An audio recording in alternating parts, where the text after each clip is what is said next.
I just started saying to her through my spirit, through like, I guess, telepathic communication, it's okay. Like her dad had passed years before, and I was saying, it's okay. Like he's waiting for you. And I could see it all. I could see a portal in the clouds opening. I could see her team waiting, and her face just started to soften, and I could feel her coming into joy. One of the things that happened was like my human side wanted to say, it's okay. Like you're forgiven. But then like my spirit intercepted it, and it was like, no, like there's nothing to forgive. It's all perfect. Like it's all perfect.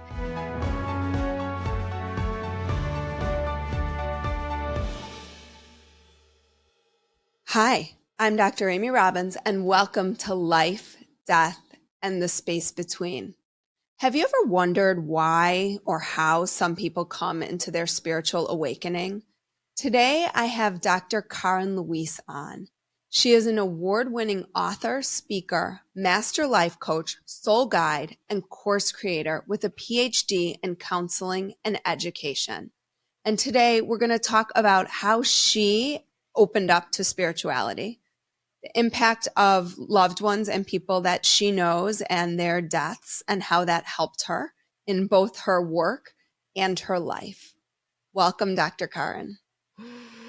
Thank you, Amy. It's such a blessing to be here. I was just raving about your show, and I hope your listeners know what an important portal of information and raising consciousness that you are offering the planet. So I just applaud the work that you're doing. Thank you. Thank you so much. And likewise to you. So let's dive right in. How did your spiritual awakening occur, and how has it continued to evolve over your career? Mm-hmm. It's such a big question. I will try to nutshell it. Like you, I had a clinical background and was pursuing this career. I was teaching at the university. I wanted to be, a clinical researcher and psychotherapist, and I got all the things and the licenses. And I ended up going through an experience that really blew the lid off of my life. I was exploring consciousness and spiritual realms. Like I was intrinsically really interested in it. And there was a course called Consciousness in my doctoral program, and it was like my favorite course. And so, all these little things started opening. And as I was going along the journey, you can see the awakening is always happening, but there's often a blow the lid off event.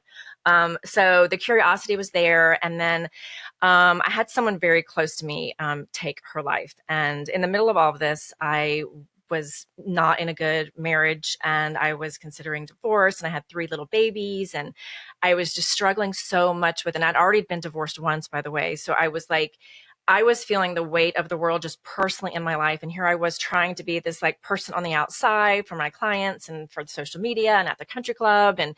And I was caught in this like paradigm of wanting to help people, but on the inside, like I was really becoming like a shell of myself. So I was in just a personal, emotional kind of tsunami of my own just internal battle. So this cataclysmic event happens where this person that I love dearly took her life, and I was with someone else, and I don't get the details because they're Personal. They're Right. sacred. But yes.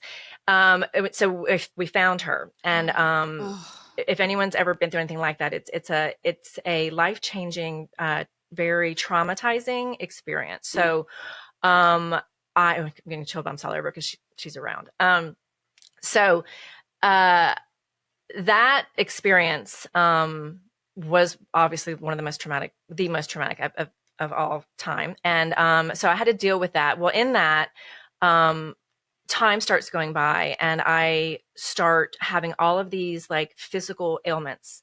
And she had been very sick before she passed, and there was just a lot of things going on with her. And I kind of started taking on like these weird ailments, and I wasn't putting 2 and 2 together because I'd never studied mediumship before. I think I'd seen like one psychic like maybe 3 years before, but never had explored that realm. And where was this other than growing in your like, how did this parallel your career? Where were you in your career at this point?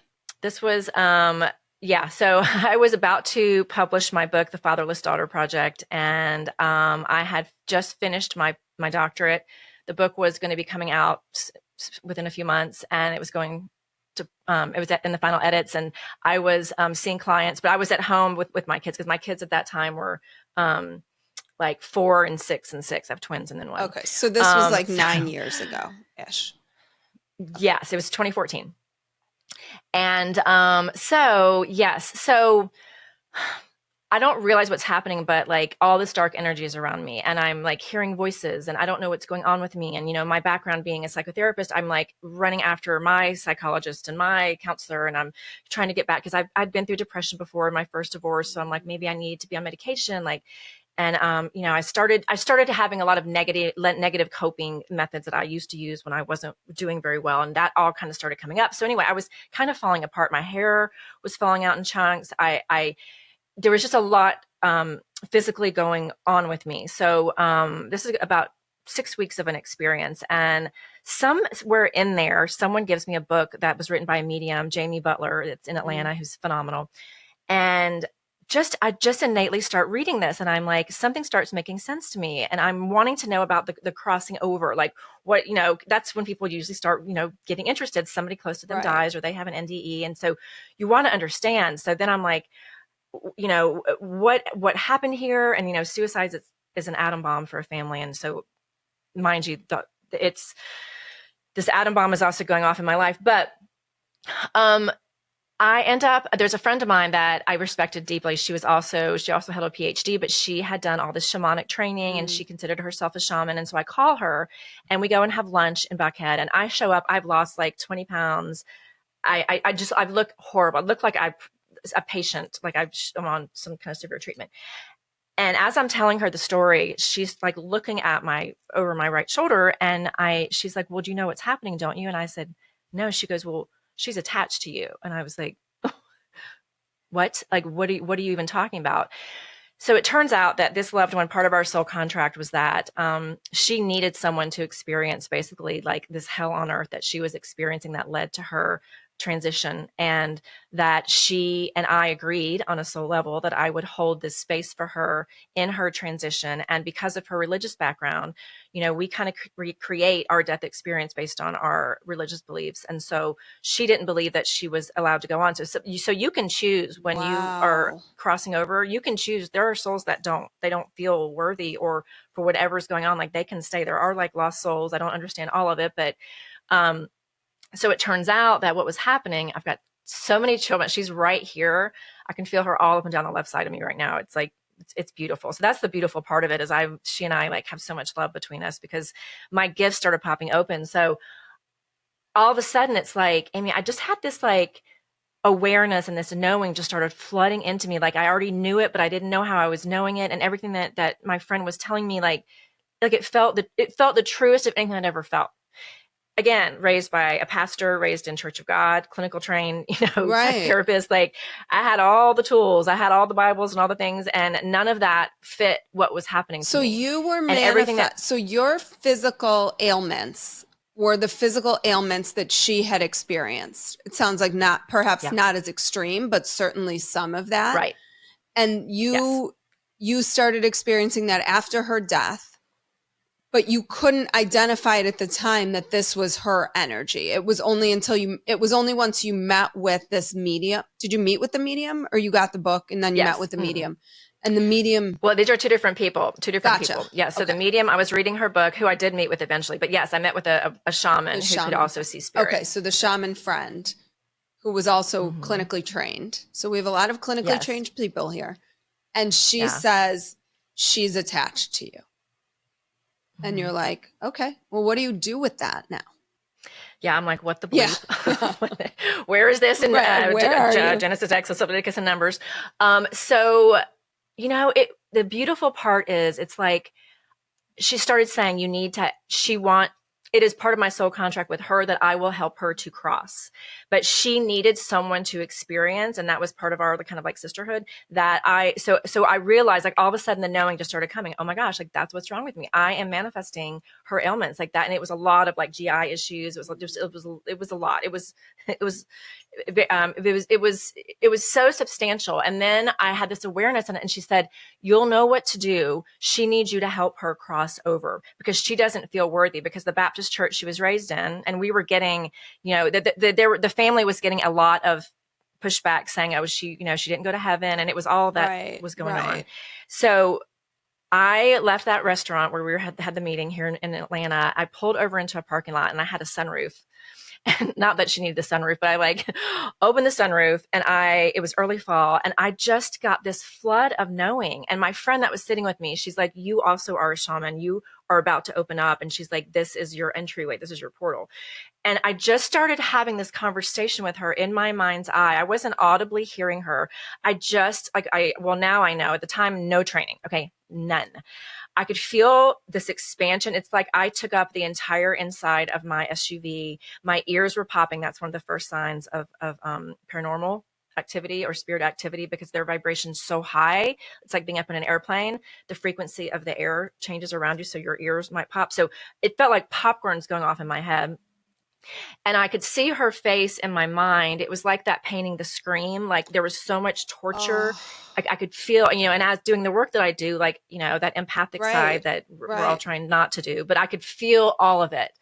And I just started saying to her through my spirit, through like, I guess, telepathic communication, it's okay. Like her dad had passed years before, and I was saying, it's okay. Like he's waiting for you. And I could see it all. I could see a portal in the clouds opening. I could see her team waiting, and her face just started to soften, and I could feel her coming into joy. And Mm. like these words were coming to me, and it's like, like one of the things that happened was like my human side wanted to say, it's okay, like you're forgiven. But then like my spirit intercepted, and it was like, no, like there's nothing to forgive. It's all perfect. Like it's all perfect. There's nothing that she did that's wrong. This is her choice. This is her soul's exit. And she doesn't need to be forgiven. She just is welcome. She's home. Like she's ready to go home, and it's perfect. And I've got so many Wow, chill bumps all over. I have the chills now as well.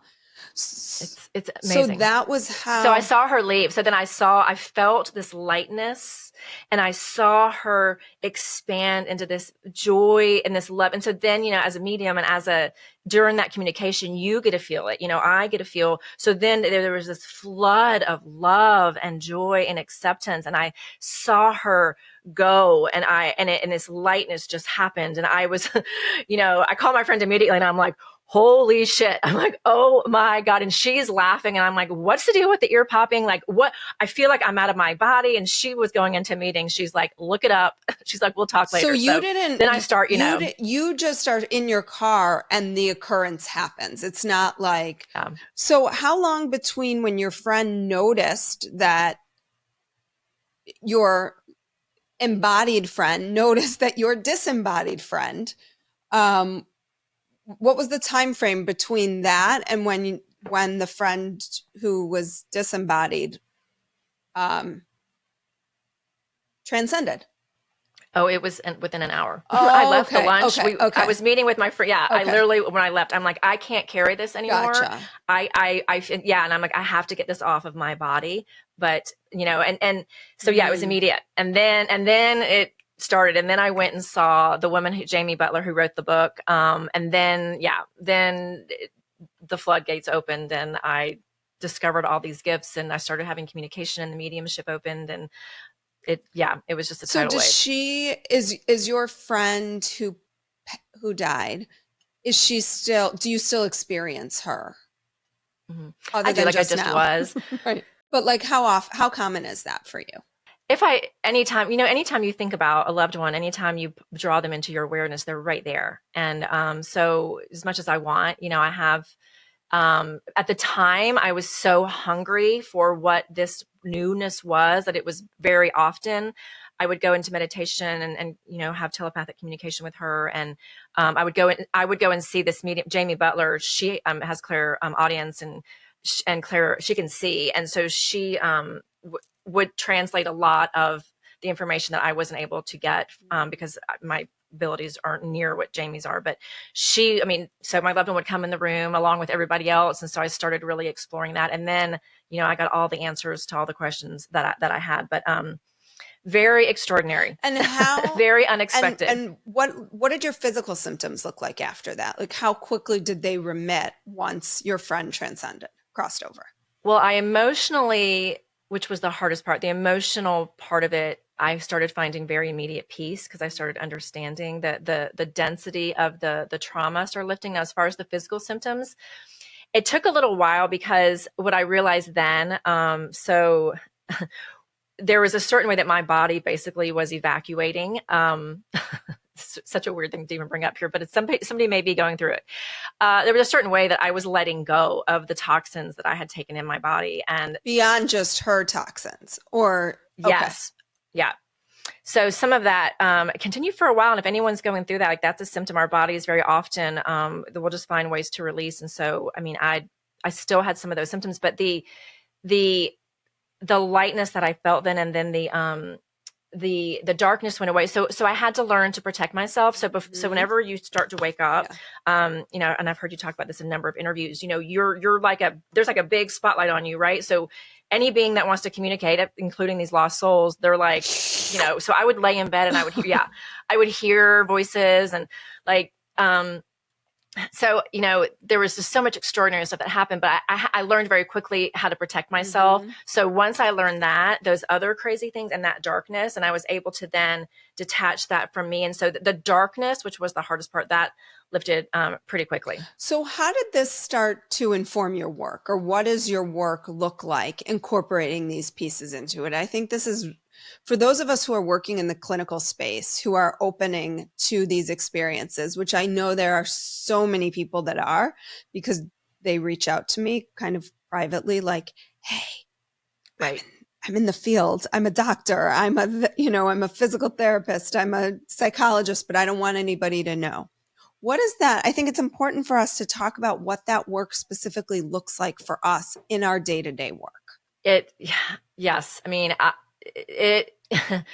the journey of that it's going to continue. We're all evolving, right? We're evolving collectively. I mean, you and I are here to be bridges. And, you know, I now use the word medium and channel and clairvoyant freely. I put it in my profiles, where that took, I mean, like 7 years before, because I mean, also my mom was a pastor and, you know, I got a lot of pushback. Like it's, you know, that's one of the hardest things. But like, so now, so I transitioned out of being a licensed psychotherapist, and now I do life coaching. So I don't carry that license anymore. But is that because of this piece?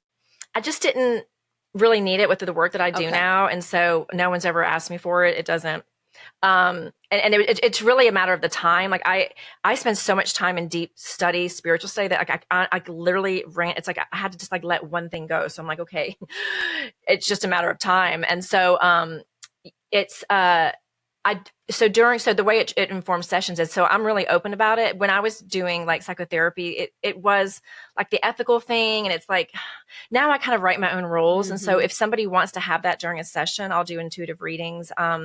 I really prefer to work with groups, but when I'm working one-on-one at a really high level, I will start to get messages if you want to receive them from loved ones. Like, you know, I'll kind of open up and go into that dimension, and I'll start to I work with tarot cards a lot too. And I'll get, you know, love messages from your team. And so that will start to direct the sessions. And, you know, before I came on here and before I work every single day, I meditate, and you know, I'll pull cards for myself. I go into channels sometimes on my own, just asking for more information. All the things like, you know, channel writing and all the stuff, just to continue to give me information, because, you know, I'm here like you to help people. I mean, I want to give you the highest caliber information. And so it's weaving it with the clinical, because as we know, the clinical really grounds people, right? So I'll reference research a lot, and right now I'm doing my own research. I have a survey out right now, and so I love that. But I'm not so tied to diagnoses anymore. I don't really I'll refer to them, because I've never been super tied to diagnoses. I think they give clinicians a way to talk to one another, but I don't feel like it helps me understand the person sitting in front of me in any capacity. Yeah. And then, you know, and it holds them, like there's a label with that then, like, you know, I really try to work with people on using the word my for my depression, my bipolar. I'm like, you know, because then I'm like, why don't we call it the depression, or let's take it like, yeah, all that stuff. So that, you know, I've kind of undone that. So it sounds like you and I are on the same page there, because I think that I'm not a big fan of staying in therapy for years and years and years and years and unpacking your past forever. I mean, I did it for a very long time, and it helps my work. But I also know that now I want to work with people that are really ready to move forward. Like, you want to up level, like you don't want to sit in your trauma anymore. Do your trauma work. Like, I'm a big believer in EMDR. It healed me from a lot of childhood abuse, but when you're ready to move forward and springboard your spiritual path and you want to be with someone who like has walked that journey, like that's where I like to meet people. And one of the things you talk about, which is so important in this space, I find this often with my patients, is loneliness as you're on this journey. As you start, I call it when you start to heal, you start to look around and see how many others, and this is not with judgment, it's just different people are at different places Right. on the path. But oftentimes people bring in others who are of a similar level of they're at a similar point in the path, and then you keep walking forward and suddenly Of the people consciousness. Yeah. thank you, similar level of consciousness, and then you keep walking forward into this greater level of consciousness, and you look around and the people around you are not there anymore, and that can be a really, really lonely and disappointing feeling. Can you speak a little bit more to that? Oh, yeah. Yeah. Yeah. Because one of the other things that happens very often is, relationships and divorce. And so, I ended up, personally making that decision. And there are a million stories in there where spirit actually helped me find information that I needed to validate what I thought was going on. And, that decision it's almost crippling, especially if you've already done it once and you have children. And so if like what you're talking about specifically, those intimate relationships, and so me walking away from that life, which was a big life, right? We were really well known in Atlanta. I was in the country club. I mean, Right, from the outside it looked like everything. yeah. And I had the big ring, we had the giant house, and there was a lot to lose, right? But really what I was losing was who I was. And so people that are going through this, so we have the intimate, the marriage, and so I did walk away, and it was the loneliest but the most liberating. It's both, right? So you have both of these, you're living in this polarity.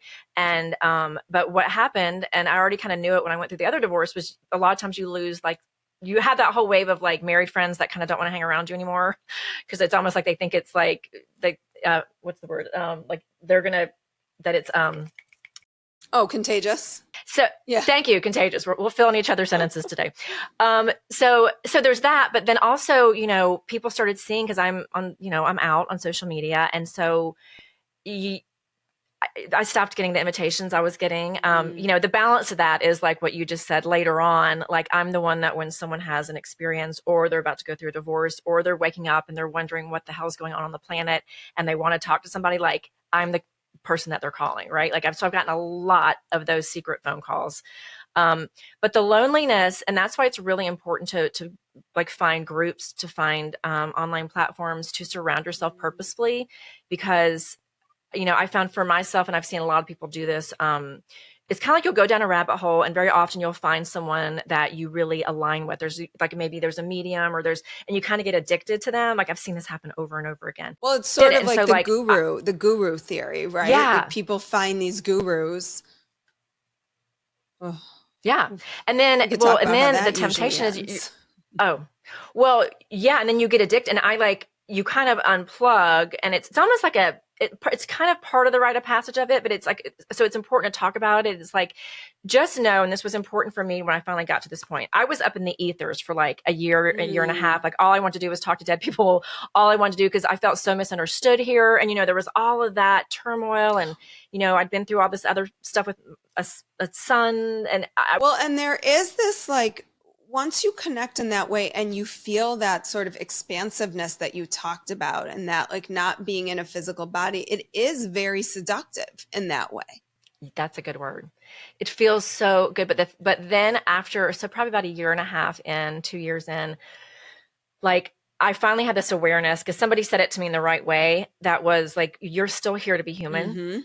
And this feels super good, and look, everyone's on their path. So wherever you are is perfect. And if that's where you are, and that's where you really feel like you need to be, then be where you feel called. But I know for me, I really needed to be here and ground so I could serve. And I also wanted to experience life again, like as a human. So Right. I kind of had to have this like reinsertion of like Ah. a little bit of a normalizing, like reaching out to some people just so I could ground, because when you're up there, it's kind of like you're unreachable, and you also are here to live a life, and be here for your kids and be here for the world. And so I wanted to, not I had to, but I chose to then learn how to be a bridge Okay. and ground in the 3D and to try to walk people into 4D and 5D. So yeah, there are a million experiences in there that, yeah, blew my mind. And how do you recommend starting to shift into more sacred spaces in our lives? What does that mean? What does that look like practically? Well, I think the biggest piece of the sacred spaces is the self-love piece, and the piece, the part where you're spending time with you. Meditation means to become familiar with. And I love that interpretation. I've never heard that said before, I yeah, the don't think. Latin word means to become familiar with. And so what you're doing is you're rooting back into who you are. So now where I am, some 8-9 years later, is I'm like, you're actually remembering who you are. So again, meditation, to become familiar with, you're becoming familiar with your consciousness, with your thoughts. And there's a million ways to describe it, but it's not that you have to get totally quiet. And I mean, people stop meditating because they're like, I can't do it. Nobody says that it's easy at first. Nobody. And thoughts come and go, but it's a matter of being more aware and conscious of where you are. And then what I have found the biggest pain with, like, all of my clients, because I do work with men too, but primarily women, is the self-love piece. Is like, we've just given it away. And, that is tied to the sacredness of who we are, which is source. I use the word source now for God, but you have source in your DNA. And right now we're in this collective awakening where all these light codes are opening up and our DNA is activating. And that's the kind of work that I'm doing now. And it's like, what you're doing is you're reconnecting to the love inside of you, which is source inside of you, which the world and trauma has separated you from. So can I stop you for one sec? When you talk about light codes and Yeah. DNA activation, can you explain and break that down a little bit in terms of what exactly that means? So I'm still trying to understand it. But what I understand to be true is that, we have been told that 95% of our DNA, is inactive and it's junk DNA. And I mean, it doesn't make sense to me that we would be created with 95% junk DNA. So what is really happening is we're right now, those of us that are choosing to walk down the path of expansion and activation and raising our consciousness, you are actually activating those latent parts of your DNA. And you'll know it when you have like these aha moments. And so there are filaments and codes within us, and there are very complex. I'm reading Barbara Marciniak's books right now. I'm trying to understand. I'm like, wait, what are the books? Barbara Marciniak is an incredible channel. Okay. She channels Palladian knowledge. And so they basically say that the history of the earth is embedded in our DNA, the history of the universe, and that what's happening when you have these aha moments as you're activating and raising in consciousness is you're actually opening up. And so the word they put on them is light codes. Okay. And so right now, if you pay attention to any people that are like posting the Schumann's resonance, or, I mean, it's scientifically shown, right? Like, I mean, that shit's real. It's like the sun is part of this, and it's sending all of this energy. And I don't scientifically fully understand it, but I do know that there is an activation happening within us on this planet, and that we are popping open latent DNA that is giving us awareness and connection to who we are, which is not separate from love, not separate from each other, but connected to a higher knowing, where we're getting all these abilities that are kicking back in, right? Like this psychic. Again. Yeah. It's because it's the truth. Yeah. So look, like you just had a light code pop open. It's so interesting because I don't know that this has anything to do with this, but this weekend I just did a sound healing, a transformational breath work and sound healing, which I've been doing every other week. And outside it's done in this beautiful barn. And outside the barn, there was like this, I don't know if you can hear that. It was like a tapping, like constantly. To me, it sounded like a typewriter, like someone was taking notes. And at the end of the healing, the facilitator said, thank you to a resident woodpecker who was pecking holes and whatnot. And I'm thinking, okay, that's possible. But like, there was something while I was in that state where I was like, oh my gosh, I feel like literally this little, whatever this creature is taking notes on like the whatever everybody here is releasing, expanding, letting go of. It was like, okay, is this how the Akashic Records gets transcribed in some way? And then as soon as the session was over, the pecking stopped. And I'm like, this could sound totally crazy. It kind of sounds crazy to me, even as I'm talking about it, but it was something in that moment that was felt very profound to me. And I was like, what is happening here? So it's coming into your awareness because it is truth. And it sounds I am crazy. so obsessed. And it sounds crazy. All the galactic truth sounds crazy. Of course it does. So it's all tied together. And so yes, yes, and yes. And that knowing that you have, so that's funny because a woodpecker was just at my bird feeder this morning and I was thinking about woodpecker energy and I collect feathers. There's a bunch of woodpecker feathers back on my shelf behind me. It is all connected. So whatever you just translated in that experience is a yes for whatever realm or way that is. So you may be the first person that's channeled that information. That woodpecker actually has some kind of a Morse code recorder that somehow then is, this is coming through, that it's being encoded into the earth. And so, yeah, the woodpecker uses that talent to harvest, but what you experience, that's not a coincidence. That is a full synchronicity where the universe passed that knowledge through you. And then it just came up now because it needs to be validated and put into the ether. So yes, that was being encoded into the earth and then up through each one of you during that session, because that sound was mingling with the sound of the healing session. So that's freaking awesome. Okay. I mean, and I'm like, what, like who's going to hear this and be like, this woman is crazy. Like she's lost her mind. Crazier the better. Right. It is. If we knew like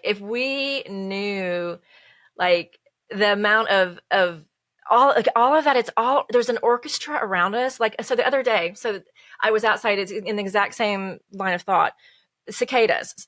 So what I was going to say is, if you knew the orchestra of attention and wisdom and messaging that's trying to get through to you at all times, you would be shocked. So the other night I was walking and the cicadas here are super loud right now. Right. And so all of a sudden I got this awareness that, like a sound bowl, so sound right now, we're finding out scientifically that it actually helps heal, it aligns the chakras and heals the body. And they're trying to understand it, but nature, like the woodpecker, it has a natural rhythm of sounds that are innate to, the voice of our earth. And so when I heard the cicadas out 2 days ago, I got so highly activated and this channel came through and it was like, the rhythm of the cicadas is here to activate our systems. And I got this full download that if you can just tune into those cicadas, they're here during this season because they activate your, they help to heal your nervous system. And they activate. So then I was asking, what is it that it's coming through? And they said, the cicada lifespan it's like 7 years underground and like 2 weeks or something. Like, it's very, I think condensed. It's like 14 years or 17 years, but it's like something they come crazy. Up for 7, they're out for like 2 weeks and then they're back down or something. Right. Yeah.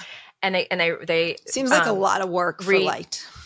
Exactly. But so that's what was coming through and they said the vitality that they have when they're here for that condensed 2 weeks is so strong. And I'm saying, my guides were saying to me, I was just getting a knowing, I was getting a download. We're saying that rhythm and that pitch is the vitality of the universe. And if you can just tune into it, you're going to be downloading the codes of vitality and life into your systems, and it will serve to heal your nervous system. So call it crazy, but that came through. So downloading the codes, or these light codes, these activations, are just sort of rewiring our nervous systems in that way? Is that like when we can open ourselves up to them, they rewire our nervous systems? I think all of our systems. I think for me, I was asking specifically what system, because of course we have a lot of systems. I think our nervous system has been so freaking fried. And, when we go into trauma and all we've done has been introduced with trauma the past 2 years collectively, which is triggering all of our trauma. Right. It's just trauma. So I think the nervous system right now is really asking to be healed. So, I can't think of another time in history, I'm sure there have been, where people's nervous systems are so hyper aroused. Yeah. You're just in trauma all the time. And so the earth is here to heal you. So per what she just said and what I just said, anyone that's listening, like, if you have moments of awareness when you're out and you hear something that is a little unusual, or you notice a rhythm, like I had I've had recently a brown thrasher come to my back window, and like there was like a month period after my last breakup that he just came and was tapping. And I mean, there was no coincidence, and he's never come again. He never came before, but he was, and I was getting downloads for the messages. He was just serving. So these creatures are serving as messengers. And it's all source incarnate. We're all one. So if you tune in a way, and yes, your mental mind is going to say that's crazy, right? Like you just heard us process, and we have pretty smart minds. If you can drop out of that like self-judgment and just say, well, what if, like, what if, and let like you listened to Amy explore like that, you just kind of played with your imagination. Like, well, what if this was some kind of more, and you let it flow. So what you were doing was channeling some really cool information, and imagination is your soul's voice, which is source giving information through you. Well, and in that moment, go on like and on. I was clear that was what it was. Like this was not a woodpecker. This was like someone taking notes on what was happening. Really cool. But then really cool. I mean, then as I woke up and was more, and obviously when I was in the sound healing and my guides are there and I really feel the presence of that, it feels very real. It's like, this is reality.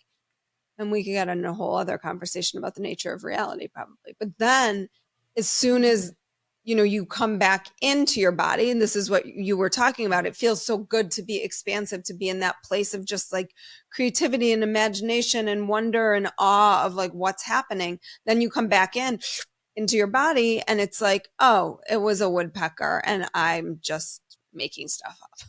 So that's going from, you were probably up in like 6, 7D, at very least 5D. So going back to your question about creating the sacred space, that's why creating those purposeful moments where you can access, and it can just be like right now I have binaural beats on in my bedroom. Like that's a tune that raises your consciousness. Like being intentional about finding a way to just connect to something that feels higher than you, because when you're in that space of your consciousness raises, you actually expand. And when you're in that expanded, you're in a vessel that then is receptive to those messages. So yes, you drop back into 3D and stuff happens with your kids and the news and all that, but that's why that sacred practice is so important, because not only are you getting access to information that you really want to have in your life because you're getting divine guidance, you're improving your immunity.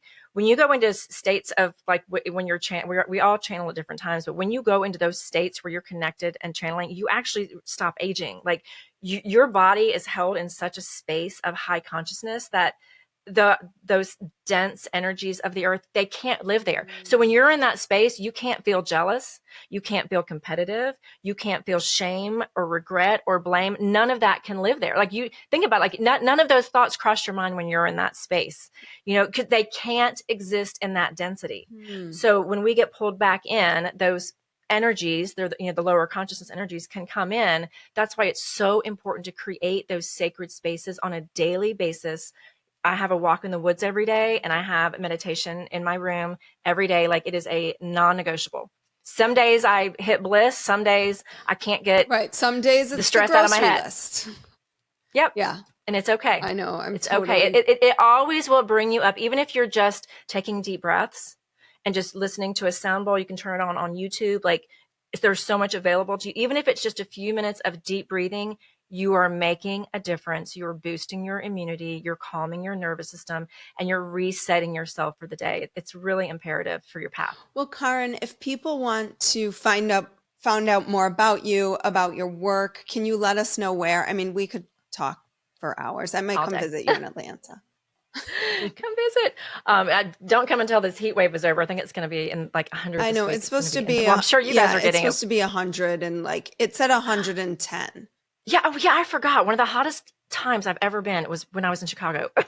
You're like in that bowl of heat. Yes. Okay. I know we can keep going. So my website is drkarin.com, but you have to spell out doctor. And then Karin is Karin. And then it's the same on Instagram, on Facebook, I'm Dr. Karin. And I have all kinds of freebies out. And depending on when this airs, I've always got programs, have retreats, I have master classes. So check it out. I would love to have some new people in there. If this resonates with you, like let's connect and find, what you want to embody next and get you to the place that you really want to be. Because there's so much power within us. That's what I want to leave everybody with. It's like, you're so much more powerful than you know. And all that 3D dense emotion it's created to tripwire you and to make you forget. And that forgetting is a separation from who you are. So please do yourself a gift and connect to that love energy as much as you can, because it will remind you of your power, because you do have a say so over what's happening in your life, and that creation process can flow through you. So well, what beautiful words to end on. So thank you so much for your time today and for this really fun, really enlightening, playful. I thought it was like a playful conversation just about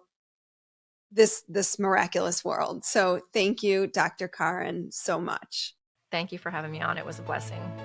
Like what you heard today and want to hear more? Wondering what comes next and what it all means? Head over to Apple Podcast, Spotify, Stitcher, Google Play, or anywhere you get your podcasts and hit subscribe. Also, if you could take a minute to rate and review my podcast, I would really appreciate it. Stay tuned as we continue to explore life, death, and the space between.